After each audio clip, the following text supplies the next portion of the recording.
when you have this position, if you're on top, it doesn't require, it's not force, it's technique. He can hold him down. That person can feel the pressure, but he's safe. He can feel the pressure, but he's safe. You're not stepping on Noah's neck.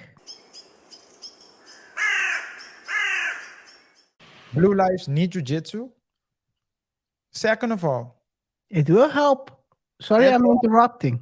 of course, Sorry, I'm interrupting, but it will not only help blue lives. It will help all lives. all lives. He's not only saving his own life by knowing jiu-jitsu. He's also saving that other person's life he's detaining.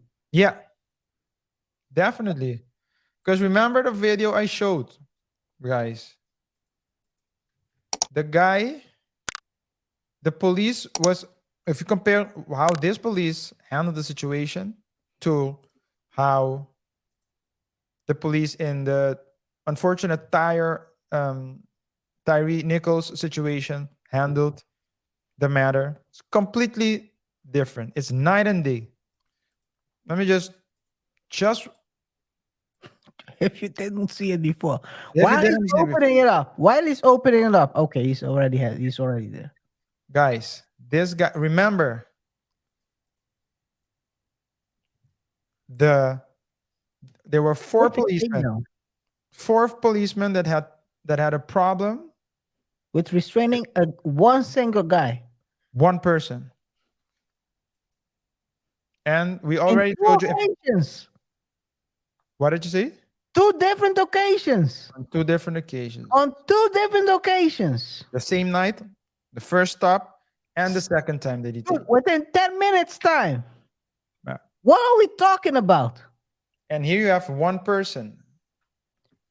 Once, guys, look, pause it right there, guys. You see the difference in size.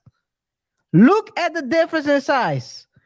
All the other cops in that situation with Tyre were all brawler guys. They could stand bigger guys, both physically, in tallness and also in wideness. Brawler guys. Tyre is a frail guy, with all due respect. R.I.P. Tyre. He wasn't the biggest brawler guy. No. They couldn't handle him. No. The guy was describing after it all happened. He was describing as if he was fighting a dragon. No, Tyson. Mike Tyson, yeah. Mike Tyson. It's crazy to me. Yeah. What are we talking about? But continue, RJ. Sorry, I'm interrupting, but it's getting a bit. And you mentioned something, because if you know the proper technique, you can minimize the effect that size has on the particular person. Look at this. The cop, he goes down. He changes level. He goes to a lower level to get the double leg. Once you have a double leg, which basically means you have the two legs. Is it done?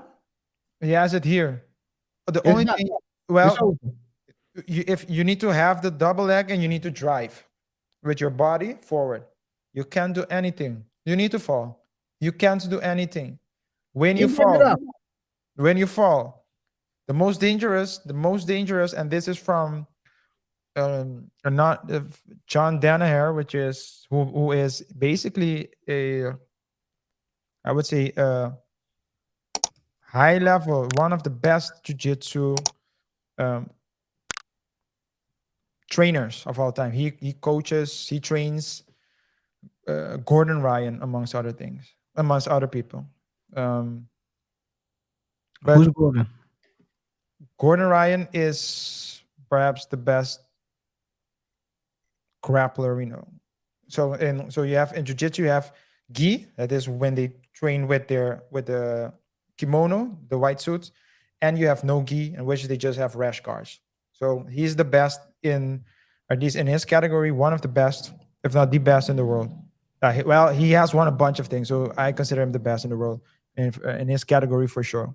And his trainer is John Danaher, and John Danaher always tells you need to have. So first you need to control.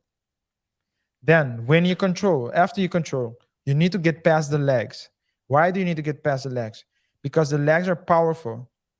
If he starts kicking, he just needs to kick one time in the face and you're Yeah. out.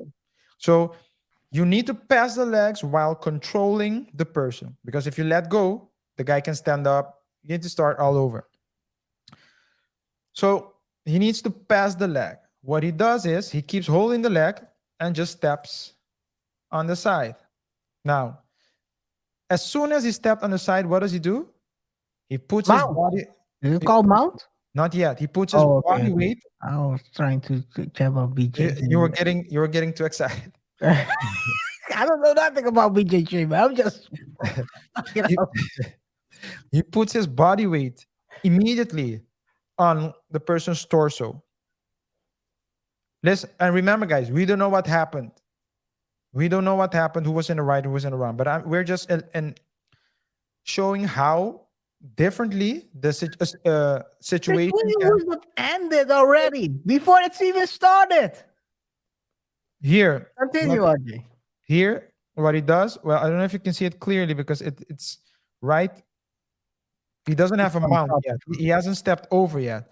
Yeah. But here, you can see him starting. This is his leg here. Is starting to step over. See his leg? Boom. Step over. He's blocking with his knees. With both knees, he's blocking his hips. The one hand is holding his wrist. And with his right hand, he's holding the suspect's left arm, or at least his wrists. And with his left elbow, and more specifically his body weight, he's putting pressure on the right shoulder of the suspect, thereby having control. And he can, and trust me, when you have this position, if you're on top, it doesn't require, it's not force, it's technique. He can hold him down. That person can feel the pressure, but he's safe. He can feel the pressure, but he's safe. You're not stepping on Noah's neck. Not stepping on neck, not needing Pressing to someone's throat.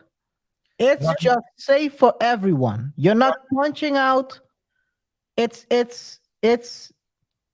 all secure. Saving both people's lives. You have someone locked up who can face trial, and you don't get any case on you as a cop. Yeah, but as the suspect as well, you're safer. So instead of Black Lives Matter talking ignorant things about defunding and throwing things in the air that will only incite hate, let's solve the problem. Let's give the cops proper training. Let's give the cops proper pay.